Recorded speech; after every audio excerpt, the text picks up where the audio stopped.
Tu as une amie que tu vois régulièrement.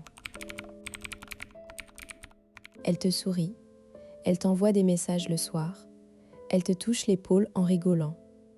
Et toi, tu te demandes, est-ce qu'elle veut vraiment plus ou est-ce que je rêve tout éveillé? Tu n'es pas le seul. Des milliers d'hommes restent bloqués dans cette zone grise, sans savoir s'ils doivent tenter leur chance ou rester amis. Et le pire, c'est que tu as peur de tout gâcher si tu te trompes. Alors tu attends. Tu analyses ses moindres faits et gestes, mais l'incertitude te ronge. Pourtant, il existe des signes précis, validés par la recherche, qui te permettent de savoir si elle veut plus qu'une amitié. Et surtout, tu peux agir sans risquer de perdre son amitié. Dans cette vidéo, tu vas découvrir exactement comment décoder son comportement, grâce à une étude célèbre d'Arthur Aron sur le passage de l'amitié à l'amour. Tu apprendras aussi 3 techniques concrètes pour créer une bascule amicale en toute confiance. Trop de conseils disent « sois toi-même, lance-toi, si elle refuse, tant pis ». Mais c'est risqué. Tu peux détruire une belle amitié en un seul mot de travers. Le problème, c'est qu'on te demande d'agir sans filet. Et si elle ne ressentait rien? Et si elle se sentait piégée? La peur de la perdre te paralyse, alors tu ne fais rien. Et tu restes coincé dans le friend zone, comme on dit. Mais cette peur n'est pas fondée sur une vraie compréhension de ce qui se passe dans sa tête. En réalité, le passage de l'amitié à l'amour n'est pas un saut dans le vide. C'est une progression logique que tu peux accompagner. L'étude d'Arthur Aron, publiée en 1997, montre que le simple fait de passer du temps ensemble en partageant des activités intimes crée un sentiment d'attachement qui peut évoluer en amour. Mais attention, tout dépend du contexte et de la manière dont tu interagis. Si tu restes dans un rôle de confident sans jamais introduire de tension, elle ne te verra jamais autrement. Le mécanisme caché, c'est ce qu'on appelle la bascule amicale, un moment où la relation change subtilement de nature sans que personne ne le formule à voix haute. Cette bascule se produit quand tu combines 3 éléments: la proximité émotionnelle, un contexte d'exclusivité et une légère rupture des routines amicales. Par exemple, si tu passes soudainement d'un échange de blagues à une question plus personnelle, son cerveau enregistre ce changement comme un signal d'intimité nouvelle. Et si elle répond positivement, le lien se renforce. Mais tu dois savoir lire ses réactions pour ne pas aller trop vite. L'étude Aron montre que les couples qui tombent amoureux passent par des phases d'augmentation de l'intimité partagée. En bref, tu peux provoquer cette bascule si tu es attentif et progressif. Prenons un cas concret. Julien, 34 ans, enseignant à Nancy. Il a une amie, Camille, 31 ans, architecte d'intérieur. Ils se connaissent depuis 2 ans.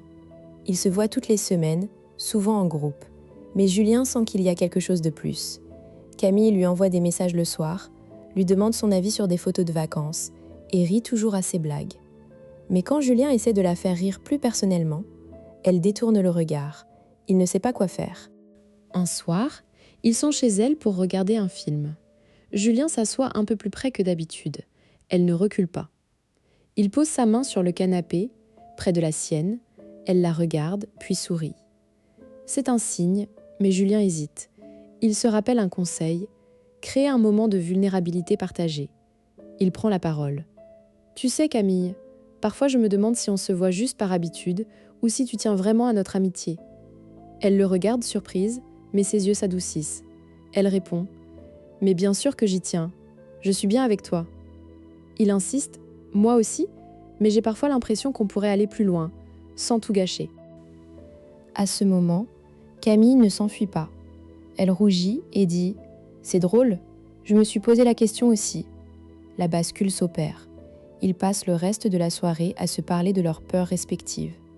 Julien n'a pas fait une grande déclaration, il a simplement créé un espace où Camille pouvait se sentir en sécurité pour exprimer son intérêt.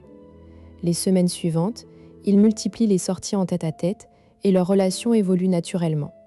Aujourd'hui, ils sont en couple. Ce que tu dois retenir, c'est que Camille avait déjà envoyé des signes que Julien a su lire. Mais sans son initiative, elle serait peut-être restée silencieuse. Comment reconnaître ces signes chez toi? D'abord, observe sa disponibilité. Si elle accepte systématiquement tes invitations seule à seule, même le week-end, c'est un indice. Ensuite, regarde son investissement émotionnel. Elle te raconte ses soucis, te demande ton avis sur ses choix de vie. Enfin, note le toucher, une main sur ton bras, une tape dans le dos en riant. Ce sont des invitations à aller plus loin. Mais attention, un seul signe ne suffit pas. C'est la répétition qui compte. Si elle fait tout cela depuis plusieurs semaines, tu peux envisager la bascule. Et si elle ne fait rien de tout ça, alors reste dans l'amitié, ne force rien. L'important est de ne pas confondre une simple politesse avec une ouverture amoureuse. Les femmes extraverties touchent souvent tout le monde, sans intention particulière. Fais la différence. Pourquoi est-ce crucial de comprendre ça ? Parce que rester dans l'incertitude te fait souffrir. Et surtout, tu passes à côté d'opportunités réelles. Beaucoup d'hommes regrettent de ne pas avoir osé. Sais-tu que dans une étude sur les amitiés hommes-femmes, 60% d'entre elles ont connu un désir romantique d'un côté ou de l'autre ? Et souvent, ce désir n'est jamais exprimé. En apprenant à décoder la bascule, tu évites le regret et tu transformes une amitié en amour, si c'est réciproque. Et si ce ne l'est pas, tu sauras t'arrêter à temps pour préserver le lien. Technique numéro 1. Le test de la vulnérabilité progressive. Tu choisis un moment calme en tête-à-tête.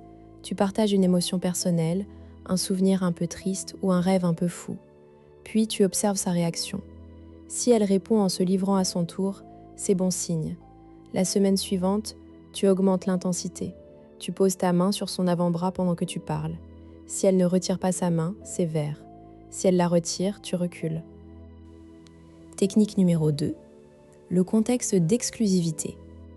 Tu l'invites à une activité que vous ne faites jamais à deux, comme une balade en forêt ou un atelier de cuisine.